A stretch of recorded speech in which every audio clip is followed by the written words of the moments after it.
Hey guys, um, I'm gonna try to watch the movie The Color Purple tomorrow, and I never watched it before.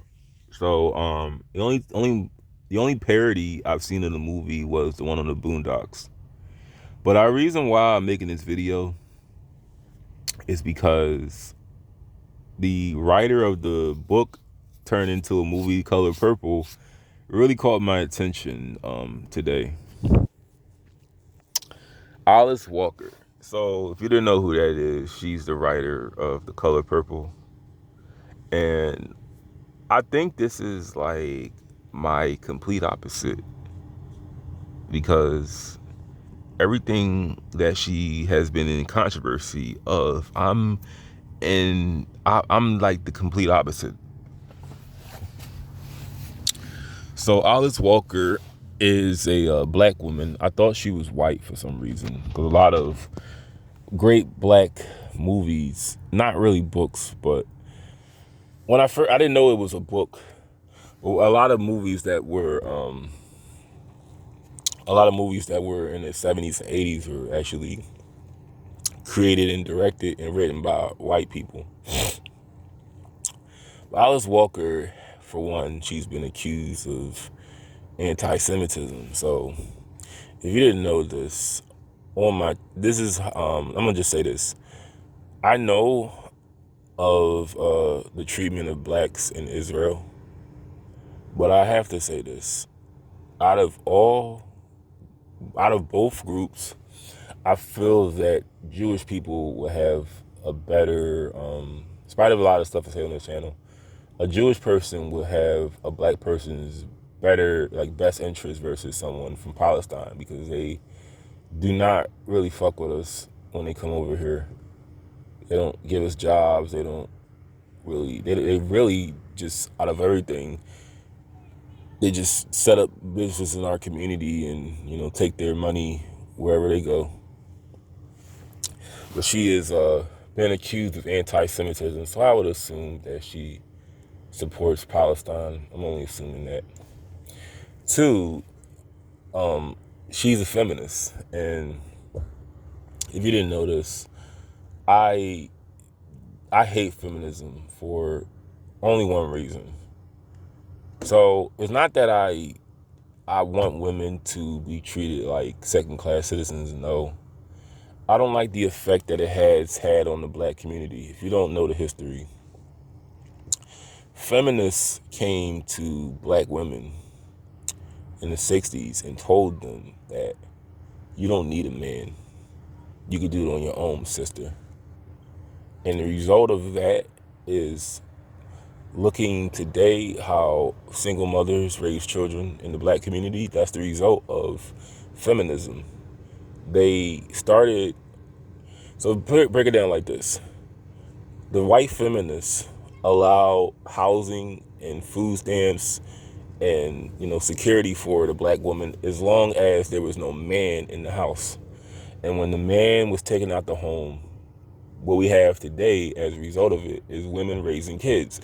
And when women raise kids, they're not going to turn out great. They're most likely going to end up in prison. So I feel like feminism is responsible for the destruction of the black family.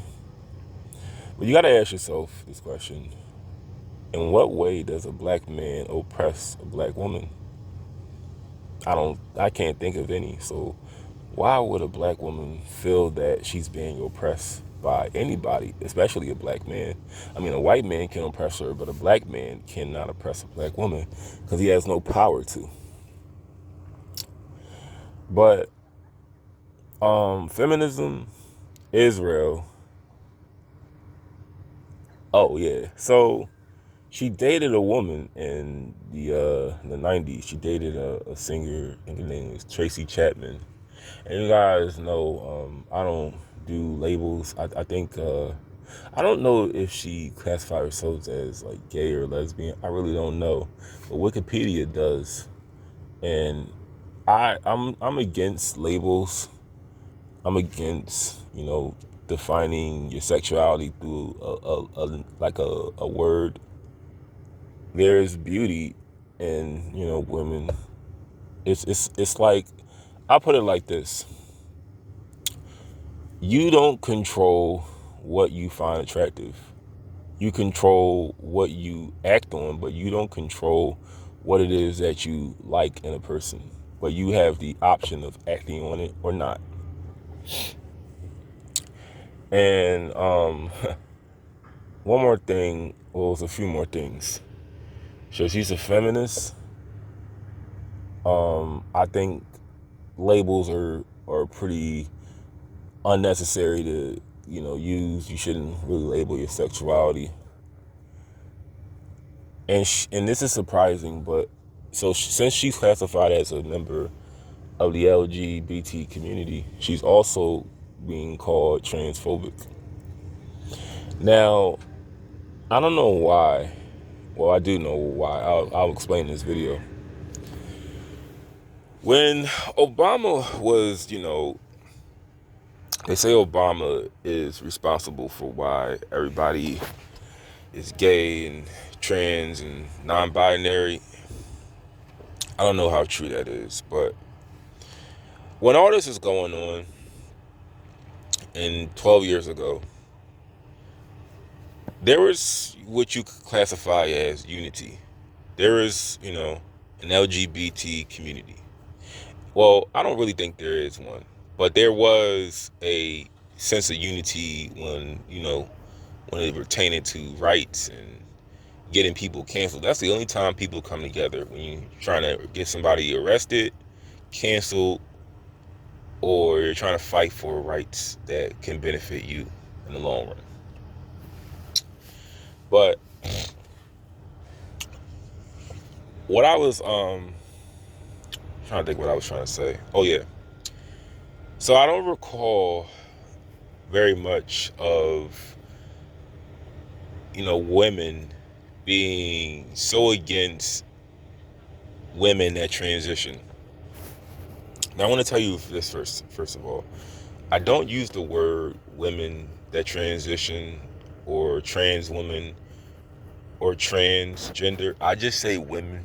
I feel like if you appear as a woman, you feel like a woman, you should just be called what it is that you appear as. I don't feel the need to call you trans, especially when I don't know. If I'm unaware of what it is that your transition, if I'm unaware of it, I don't feel the need to start calling you trans, and I feel that's disrespectful. But I feel like when everybody was trying to get their rights and their equal treatment, their true feelings were kept quiet. Like they kept their true feelings in the closet. No pun intended. But their true feelings were kept on the low. Only until now, because a lot of feminists and women, who don't have to transition, they feel like women that do have to transition, they feel like they're gaining too much power. Because with the bathrooms and the fact that you could legally be classified, you could legally be classified as a woman based on what it is you feel. They're gaining. So a lot of feminists I want to just flat out say, they feel that women that transition are gaining too much power. That's all really what it is.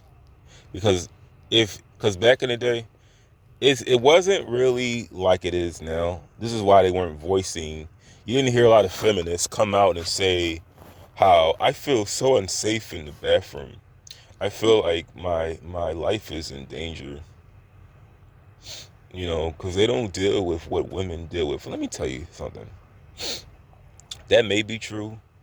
Women who transition, and like I told you, I don't use that term in real life, but women that transition, they don't deal with pregnancy and periods, postpartum depression. They don't deal with those things. They don't go through labor.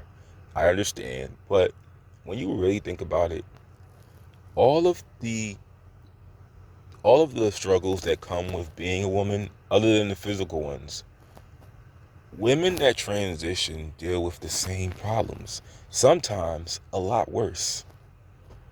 Women that transition, they get harassed, they get catcalled, they are subject to rape, sexual harassment.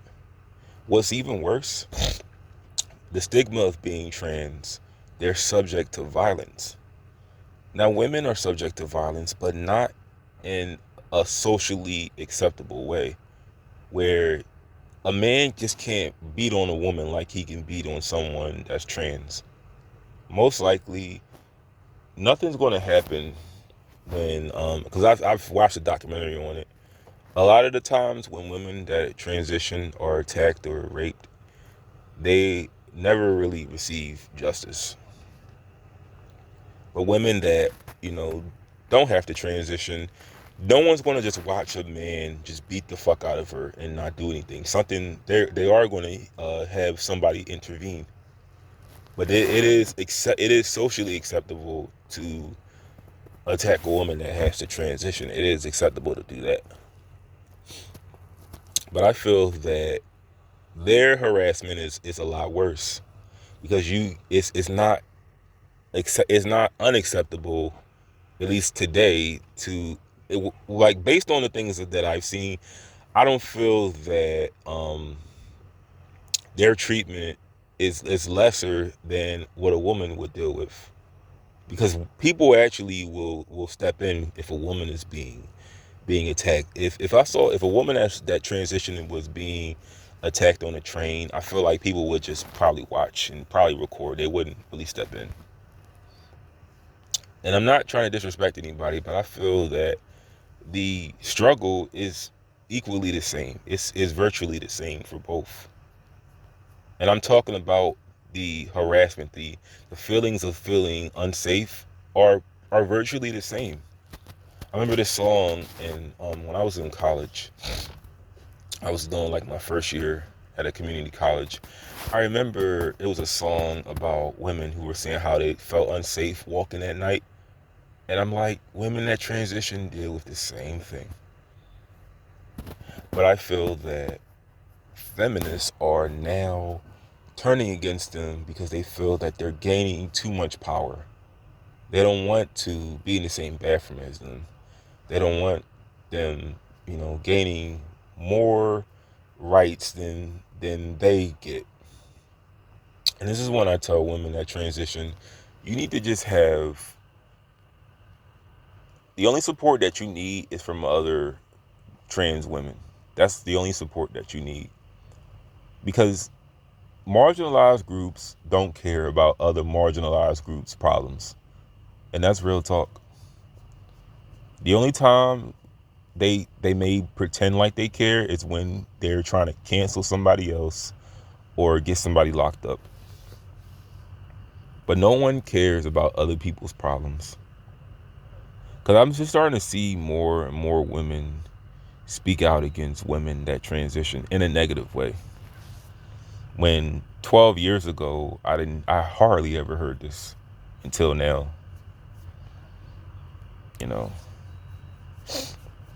And I've spoke on this on my channel. I feel that if you are truly not trans, no, you should not be in the bathroom with women if you truly are not trans. If you're just doing it to prey on women, no, because you're making it look bad. But there are people who truly feel this way, and they have a hard time getting through life. But I just feel that, because I'm getting a little tired, I just feel that women that transition just need their own support from each other. Don't look for support, or don't look for allies, advocates, friends. Let me tell you right now, advocates. I support trans women 100%. I support women that transition. But I could never call myself an ally, because I don't deal with the struggles. I don't have to. I don't. If I'm not dealing with the adversities that come with being a woman that transitions on a daily basis, I can't call myself an advocate or ally. I would have to wear a shirt that says pro-trans on it to indicate that I support, their rights and I'm an advocate. And I would have to openly say that everywhere I go. And I'll have to deal with the repercussions of that. Advocates have to jump in when they see injustice being done on the people that they claim they care for. If you're not doing that, you're not an advocate. But don't look for advocates, allies, friends. The only friends and advocates you need are fellow women that transition like yourselves, because only you understand your struggle. I understand you, but I can never say that I understand your struggle when I have never dealt with what it is you deal with on a daily basis. But I always tell you in this video, a lot of feminists truly do not, I don't say they hate women that transition, but they don't really, they feel like you're their competition and they don't want to see you get more rights than them.